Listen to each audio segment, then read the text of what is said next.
सभी को हेलो। हम आ गए। भाग एक में हमने इंदिरा गांधी के जीवन, मृत्यु, बचपन, शिक्षा, राजनीतिक करियर आदि के बारे में बात की थी। आप में से कुछ लोगों ने भाग एक नहीं देखा होगा। आप इसे यहाँ इस लिंक पर देख सकते हैं और फिर भाग दो समझना आसान हो जाएगा। यदि आप सीधा भाग दो देखेंगे तो हो सकता है आप पूरी तरह ना समझे, तो भाग एक देखना याद रखें। मैं आप सभी को कमेंट्स और हमें अधिक शोध करने और अधिक जानकारी देने के लिए कहने के लिए धन्यवाद देना चाहता हूं। इसने आईएसएच न्यूज को इस पर और अधिक शोध करने के लिए प्रोत्साहित किया। भाग दो में हम आपातकाल के बारे में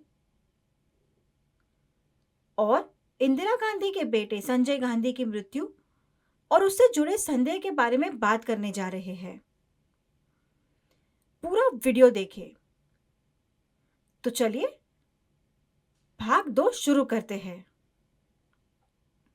उससे पहले आईएसएच न्यूज के यूट्यूब पेज को सब्सक्राइब करें और बेल आइकन पर क्लिक करना ना भूलें।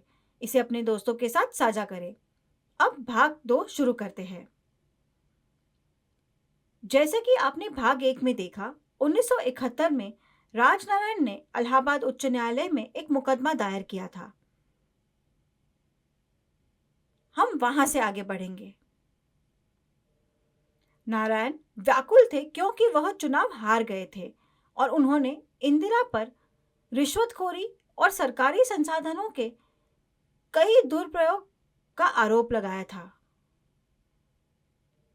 उदाहरण के तौर पर भाजपा, कांग्रेस, समाजवादी पार्टी और अन्य राजनीतिक दल चुनाव से पहले रैलियां और प्रचार करते हैं। वोट हासिल करने के लिए वे होर्डिंग लगाते हैं, अपने समर्थकों को टोपी, स्कार्फ और अन्य चीजें बांटते हैं। चुनाव प्रचार का पूरा खर्च संबंधित पार्टियों के फंड से किया जाता है।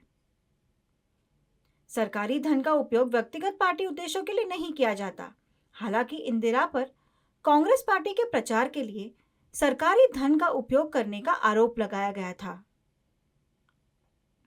उन पर अपने चुनाव अभियानों के दौरान सरकारी संसाधनों का उपयोग करने का भी आरोप लगाया गया था। ये बिल्कुल गैरकानूनी था और इसलिए नारायण ने इंदिरा के खिलाफ मुकदमा दायर किया। ये मामला करीब 4 साल तक चला।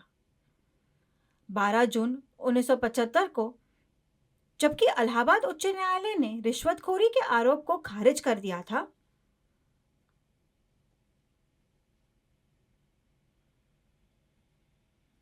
उन्होंने इंदिरा को बेईमान चुनाव प्रथाओं, अत्यधिक चुनाव व्यय और सरकारी संसाधनों के दुरुपयोग का दोषी पाया था। अदालत ने उनकी संसदीय सीट हटाने का आदेश दिया और उन्हें 6 साल के लिए राजनीति से बर्खास्त कर दिया।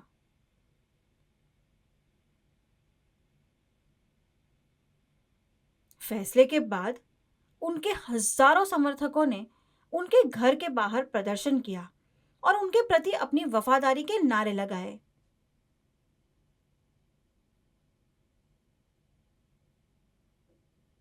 इंदिरा ने सुप्रीम कोर्ट में अपील की, लेकिन सुप्रीम कोर्ट ने हाई कोर्ट के फैसले का समर्थन किया। सुप्रीम कोर्ट ने इंदिरा को संसद के तौर पर मिलने वाली सभी विशेष अधिकारों को रोकने का आदेश दिया और 6 साल के लिए चुनाव लड़ने पर प्रतिबंध लगा दिया, लेकिन उन्हें प्रधानमंत्री बने रहने की इजाजत दे दी गई। लेकिन उन्हें संसद में मतदान करने पर रोक लगा दी गई थी। क्या आपको लगता है इंदिरा ने इसे स्वीकार किया होगा? वह शक्तिहीन महसूस कर रही थी।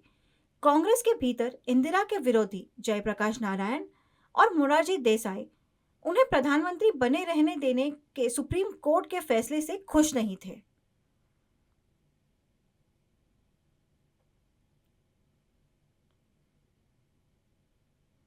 फैसले से नाराज होकर जयप्रकाश नारायण और मोरारजी देसाई ने इंदिरा को पद से हटाने के लिए सरकार विरोधी प्रदर्शन का आह्वान किया।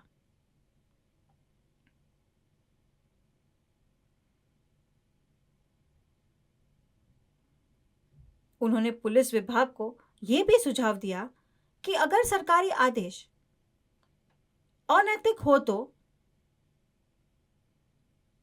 उन्हें अस्वीकार कर दिया जाए।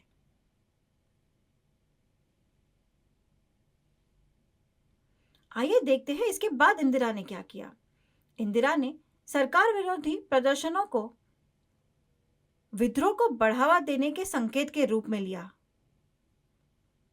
इंदिरा अपनी पार्टी के सदस्यों के सहयोग से भारत के तत्कालीन राष्ट्रपति फखरुद्दीन अली अहमद से मिली। उन्होंने राष्ट्रपति अहमद से आपातकाल की घोषणा करने की सिफारिश की। आपातकाल कोई मामूली बात नहीं है, ये एक गंभीर मुद्दा है। मैं आपातकाल की स्थिति के बारे में समझाता हूँ। उदाहरण के लिए आपातकाल किसी राज्य या पूरे देश में लागू किया जा सकता है जब किसी राष्ट्र को देश भर या किसी राज्य में बाहरी या आंतरिक स्रोतों से गंभीर खतरे का सामना करना पड़े या वित्तीय संकट की स्थिति हो, तो राष्ट्रपति राज्य सरकार के सभी नियमों को खारिज करने का आदेश दे सकती है और राज्य का पूरा नियंत्रण अपने हाथों में ले सकती है। आपातकाल के दौरान सभी निर्णय राष्ट्रपति द्वारा लिए जाते हैं। आमतौर पर राज्य सरकार मूल्य वृद्धि आदि के बारे में निर्णय लेती है, लेकिन यदि शासन उचित नहीं है, कानून व्यवस्था की गंभीर समस्या है और यदि स्थिति गंभीर और खतरनाक है, तो राष्ट्रपति आपातकाल की घोषणा कर सकते हैं। इसकी घोषणा पूरे देश या किसी एक खास राज्य में हो सकती है। उदाहरण के लिए मणिपुर में बड़ी समस्या थी और राज्य सरकार तनाव को नियंत्रित नहीं कर पाई, तभी आपातकाल या राष्ट्रपति शासन की घोषणा की जा सकती है। हमें पता नहीं कि मणिपुर में आपातकाल की घोषणा हुई या नहीं, ये एक उदाहरण था। इंदिरा ने राष्ट्रपति अहमद से राष्ट्रीय आपातकाल की घोषणा करने का अनुरोध किया। हालांकि इसके पीछे का दिमाग इंदिरा का था और राष्ट्रपति कठपुतली की तरह लग रहे थे। राष्ट्रपति अहमद ने हस्ताक्षर किए और 25 जून 1975 को राष्ट्रीय आपातकाल की स्थिति घोषित कर दी गई। आपातकाल की घोषणा के साथ ही भारत राष्ट्रपति के नियंत्रण में आ गया और इस फैसले ने पूरे देश को हिलाकर रख दिया। आपातकाल की घोषणा के बाद जो चीजें हुई वे भयानक थी और आपके होश उड़ा देगी। मैं आपको वो सब बताने जा रहा हूं जो घटित हुआ, तो देखते रहिए। जब आपातकाल की घोषणा की गई, तो ये इंदिरा द्वारा अपने विरोधियों को खत्म करने या उन्हें जेलों में डालने की शुरुआत थी।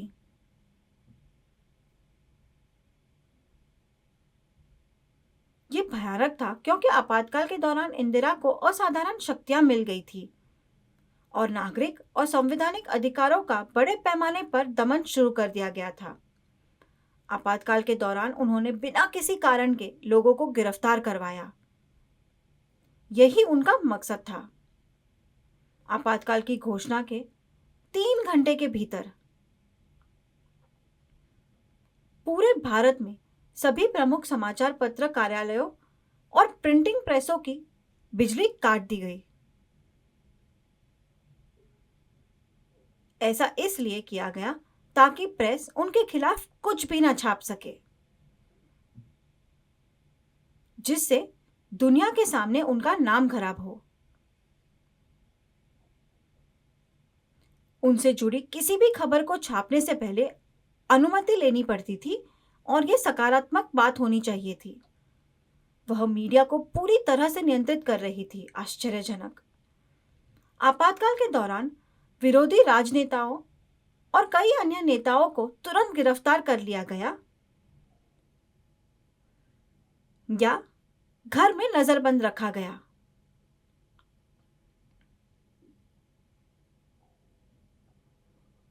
नेताओं को कठोर कानून के तहत गिरफ्तार किया गया था। उनके खिलाफ उंगली उठाने वाले को तुरंत गिरफ्तार कर जेल में डाल दिया जाता था। कितनी शक्तिशाली महिला थी। उन्हें अक्सर भारत की आयरन लेडी कहा जाता था। जहां उन्हें भारत की लौह महिला कहा जाता था, वहीं सरदार वल्लभ भाई पटेल को भारत के लौह पुरुष के रूप में जाना जाता था, क्योंकि उन्होंने देश को एकजुट करने के लिए कड़ी मेहनत की थी। लेकिन इंदिरा अपनी शक्तियों का दुरुपयोग कर रही थी।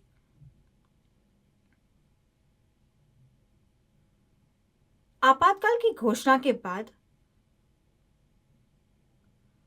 इंदिरा को असाधारण शक्तियां प्राप्त हुई और उन्होंने भारतीय संविधान के अनुच्छेद 356 को लागू किया। मैं आपको अनुच्छेद 356 के बारे में बताता हूँ। यदि किसी राज्य में नागरिक दंगे हो रहे हैं और राज्य सरकार उसे खत्म करने में असमर्थ है, अनुच्छेद 356 केंद्र सरकार को उस राज्य पर अपना अधिकार जताने की शक्ति देता है।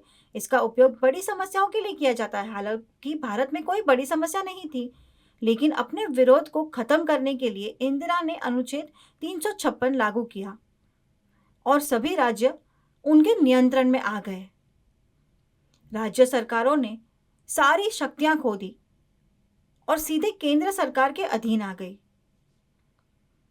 ऐसा लग रहा था मानो हिटलर का शासन हो। इंदिरा ने नेताओं के खिलाफ अपनी सारी निजी दुश्मनी इस नियम के जरिए निकाली। शातिर इंदिरा सरकार ने पुलिस अधिकारियों को, हजारों प्रदर्शनकारियों और हड़ताली नेताओं को सख्त हिरासत में रखने का आदेश दिया था। किसी ने उनके खिलाफ एक भी शब्द कहा, उसे गिरफ्तार कर लिया जाता था। विपक्षी नेता, राजनेता सभी को गिरफ्तार कर लिया गया। नेता जैसे अटल बिहारी वाजपेयी, जयप्रकाश नारायण, राजनारायण, उत्तर प्रदेश की समाजवादी पार्टी के अध्यक्ष अखिलेश यादव के पिता मुलायम सिंह यादव को गिरफ्तार कर लिया गया। यहां तक कि उस समय के युवा नेता नरेंद्र मोदी को भी गिरफ्तारी से बचने के लिए छिपना पड़ा था। जैसे कि आप इस तस्वीर में देख सकते हैं, कई अन्य नेताओं को गिरफ्तार कर लिया गया और उनके घरों में नजरबंद कर दिया गया। आपातकालीन नियमों के खिलाफ विद्रोह करने वाले सैकड़ों युवा लड़कों को पुलिस ने गिरफ्तार कर लिया और खूब प्रताड़ित किया। आपातकाल के दौरान पुलिस की बर्बरता का एक मशहूर मामला केरल के पी राजन का है। उन्हें पुलिस ने गिरफ्तार कर लिया और तब तक प्रताड़ित किया जब तक उनकी मौत नहीं हो गई। उनके शरीर को अवैध रूप से ठिकाने लगा दिया गया और ये कभी भी बरामद नहीं किया गया। भयानक। इंदिरा ने सभी संसदीय स्वयंसेवी संगठनों पर प्रतिबंध लगा दिया और सारे फैसले खुद लेती थी। जो कांग्रेस सदस्य और नेता इंदिरा के आपातकालीन फैसलों के खिलाफ थे, उन्हें इस्तीफा देने के लिए मजबूर किया जाता था और बाद में तुरंत गिरफ्तार कर नजरबंद कर दिया जाता था ताकि वे उनका विरोध ना कर सके। होशियार। कांग्रेस शासित राज्य में इंदिरा ने जब भी देखा कि मुख्यमंत्री एक स्वतंत्र विचारक और चतुर व्यक्ति है, तो उन्होंने उसे हटा दिया और उसकी जगह उसके प्रति वफादार और उसका समर्थन करने वाले लोगों को नियुक्त किया।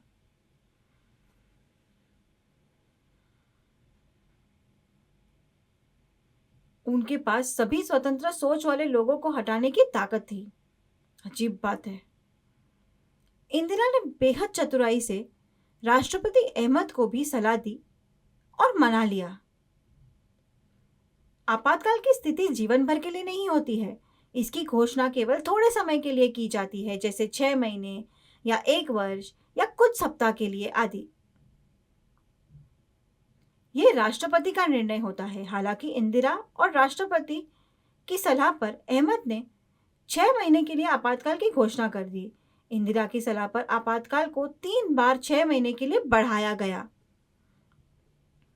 इस प्रकार आपातकाल 25 जून 1975 से 21 मार्च 1977 तक कुल 21 माह यानी 2 वर्ष से थोड़ा कम समय तक प्रभावी रहा। ओह, एक ऐसा कालखंड जब संपूर्ण भारत को अत्यंत कष्ट झेलने पड़े। आवाज उठी और जेल हो गई। राष्ट्रपति के आधिकारिक ना होने के कारण सारा नियंत्रण इंदिरा के पास था। इंदिरा की इस रणनीति के कारण संसदीय और राज्य चुनाव अनिश्चित काल के लिए स्थगित कर दिए गए। क्या शैतानी चाल है! किसी भी कानून या विधेयक को पारित करने के लिए प्रदर्शनकारियों द्वारा मांगे लोकसभा में प्रस्तुत की जाती है और उन पर चर्चा की जाती है।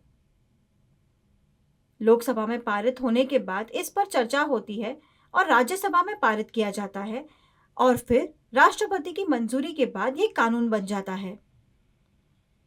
आप इस प्रक्रिया को जानते हैं। हालांकि इंदिरा के पास असाधारण शक्तियां थी और उन्होंने संसद में प्रस्ताव विधेयक प्रस्तुत करने के बजाय उन्हें राष्ट्रपति अहमद से अपने नए कानूनों को सीधे अध्यादेश के रूप में पारित करवा लिया। अध्यादेश सीधे राष्ट्रपति द्वारा लगाए गए कानून होते हैं और इसके लिए संसदीय चर्चा और मतदान की आवश्यकता नहीं होती है। ऐसा प्रतीत होता था कि इंदिरा राष्ट्रपति को आसानी से प्रभावित करने, नियंत्रित करने और अपनी बात मनवाने में सक्षम थी।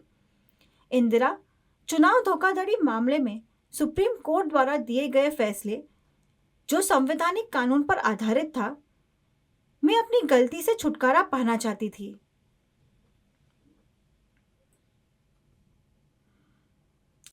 इसके लिए उन्होंने उस संवैधानिक कानून को संशोधित करने की कोशिश की ताकि आपातकाल के बाद वह दोषी साबित ना हो पाए, क्योंकि कानून बदल चुका था। उन्होंने कानून में बदलाव की कोशिश की, लेकिन सुप्रीम कोर्ट ने संविधान में इस बदलाव को रोक दिया।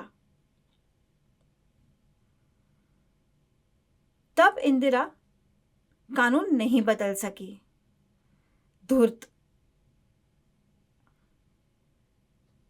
आपातकाल के दौरान बहुत सारे नियम जो इंदिरा ने पारित किए थे, वो किसी की सलाह पर थे। वो था इंदिरा के छोटे बेटे संजय गांधी की सलाह पर।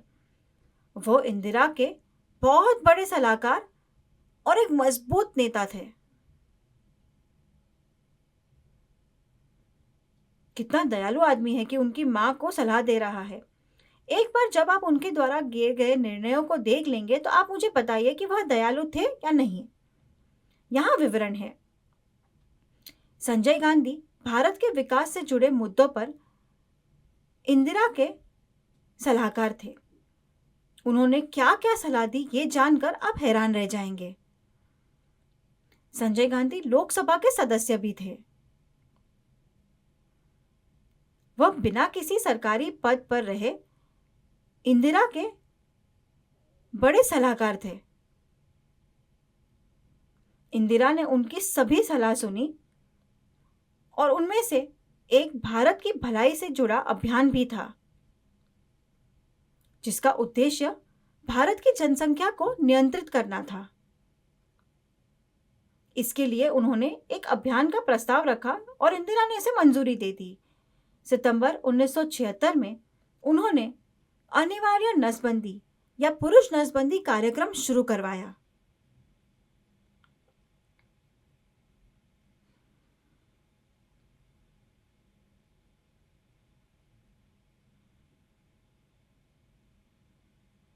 ये भारतीय जनसंख्या की वृद्धि को सीमित करने के लिए था। कांग्रेस समर्थकों और सरकारी अधिकारियों को एक दिन में कितनी संख्या में पुरुष नसबंदी कराने का लक्ष्य दिया गया था।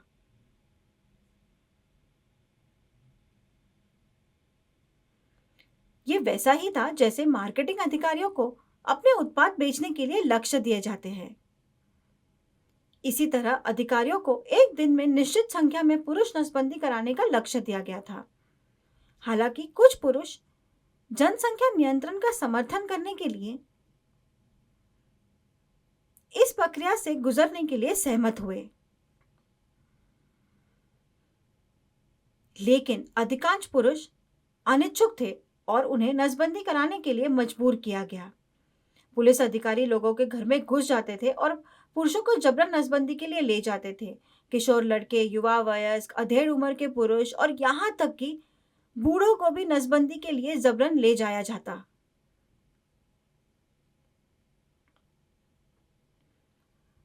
कई ऐसे भी थे जिनकी 2 बार नसबंदी की गई, कई लोग संक्रमित से पीड़ित हुए, कई की मृत्यु भी हो गई। जो पुलिस अधिकारी नसबंदी के लिए पुरुषों को पकड़ने के लिए उनके घरों में घुसते थे, वे उनके घरों में लूटपाट भी मचाते थे। लोग कई शिकायत नहीं दर्ज कर पाते थे, क्योंकि पुलिस खुद अत्याचार कर रही थी। अगर लोगों ने विरोध किया तो उन्हें जेल में डाल दिया जाता था। लोग इंदिरा द्वारा लगाए गए आपातकाल से तंग आ चुके थे। नसबंदी कार्यक्रम का उद्देश्य आर्थिक विकास के लिए जनसंख्या को कम करना था और इंदिरा इस विभत्स विचार से सहमत हो गई। क्या आप जानना चाहते हैं कि उस दौरान कितने पुरुषों की नसबंदी की गई थी? 1977 तक 1 करोड़ भारतीय पुरुषों की नसबंदी कर दी गई थी।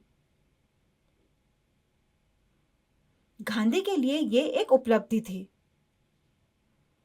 एक और सुझाव था जो संजय गांधी ने दिया था और जिसे इंदिरा ने मंजूरी दी थी।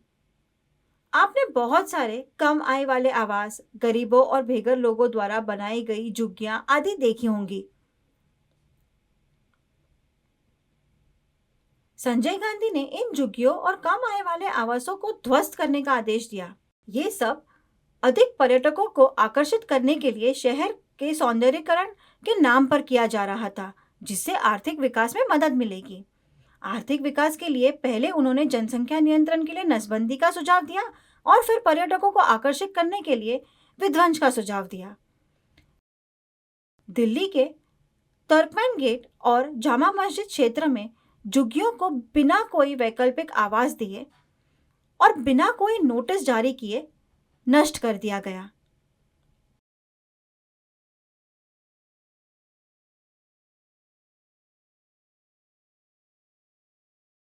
इसके कारण 7 लाख लोगों ने अपने घर खो दिए और बिना किसी मदद के विस्थापित हो गए। ये सब सौंदर्यीकरण के नाम पर। ये संजय का विचार था और इंदिरा ने इसे मंजूरी दी थी। युवा और ऊर्जावान नेता संजय को खुश करने के लिए कई राज्य सरकारों ने भी अपने राज्यों में अतिक्रमण को ध्वस्त करवाया।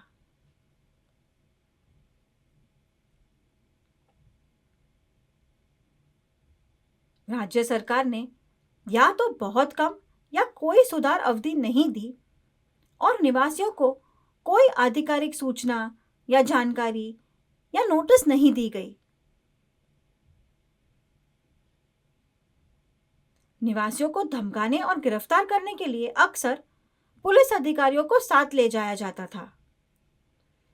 किसी को बात करने का मौका नहीं दिया जाता था और सीधे जेल में डाल दिया जाता था। राज्य सरकारें संजय को खुश करने की कोशिश कर रही थी और इसलिए उनके विचार को अपने राज्यों में लागू किया। इंदिरा ने लोगों के प्रति बिना किसी सहानुभूति के नसबंदी, विध्वंस आदि के बारे में संजय के अप्रिय विचारों को मंजूरी दे दी। यदि एक माँ देखती है कि उसका बच्चा गलत है, तो माँ उसके बच्चे को सही करने की सलाह देगी। इंदिरा पर संजय का प्रभाव इतना ज्यादा था कि उन्होंने उसकी सारी खामियों को नजरअंदाज कर दिया और लोग कहते थे कि वह ही देश चला रहा है। यहाँ तक कि संजय के साथ उनकी दोस्ती और उनकी माँ पर उनके प्रभाव के कारण उनके बिगड़ैल दोस्तों को भी देश में खुली छूट थी।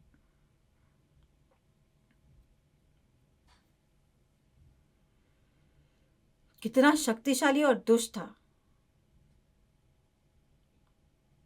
संजय ने सैकड़ों युवाओं को पार्टी में भर्ती किया, जिन्होंने अपने और इंदिरा के प्रतिद्वंदियों को डराने धमकाने का काम किया।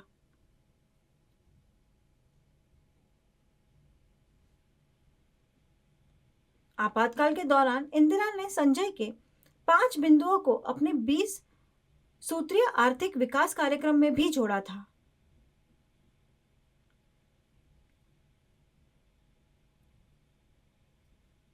अजीब बात है, इंदिरा ने 1977 में आपातकाल खत्म करने का फैसला किया।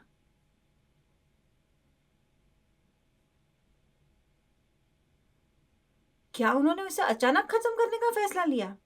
इंदिरा अच्छी तरह जानती थी कि लोग उनसे डरते हैं। उन्हें जेल में डाल दिया गया था, उनकी नसबंदी करवा दी गई थी, उन्हें बेघर कर दिया गया था आदि। इंदिरा ने सोचा कि आपातकाल की बात अब कोई आवश्यकता नहीं है, क्योंकि उनके पास शक्ति थी और उन्हें विश्वास था कि वह अगला चुनाव जरूर जीतेगी।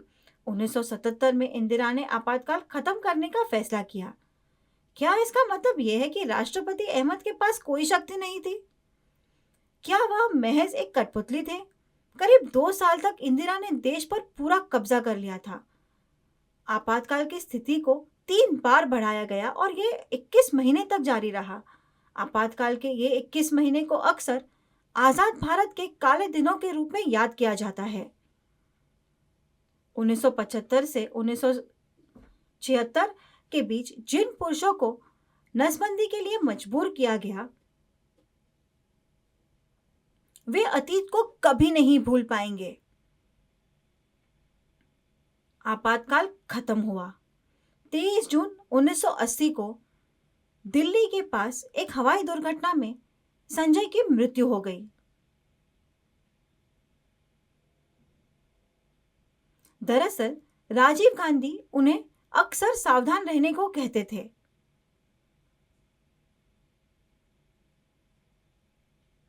विमान उड़ाते समय पायलट आमतौर पर सुरक्षा गियर पहनता है। संजय गांधी अमेरिकी राष्ट्रपति कैनेडी के परिवार से बेहद प्रभावित थे, जो सभी पायलट थे।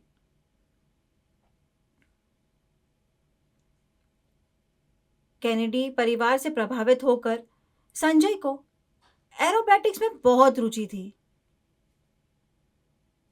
राजीव ने संजय को ऐसी हवाई हरकतें करने के खिलाफ चेतावनी दी थी।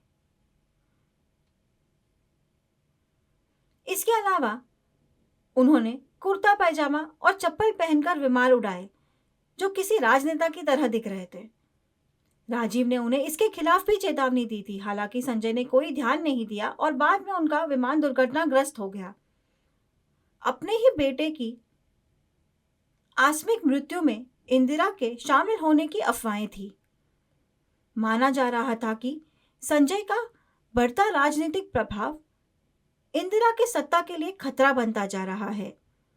हालांकि इसका कोई सबूत नहीं था। आपको लगता होगा कि इतनी ताकतवर होने के बावजूद इंदिरा ने सबूत रखे होंगे? इसका आज तक कोई जवाब नहीं मिला और ये सिर्फ अटकलें हैं। आप सब सोच रहे होंगे कि 1977 का चुनाव इंदिरा जीती, और जीती तो कैसे? खालिस्तान आंदोलन का ऑपरेशन ब्लू स्टार और स्वर्ण मंदिर से क्या संबंध है? इसके उत्तर कहानी के तीसरे भाग में दिए जाएंगे, तो ISH न्यूज़ देखते रहिए।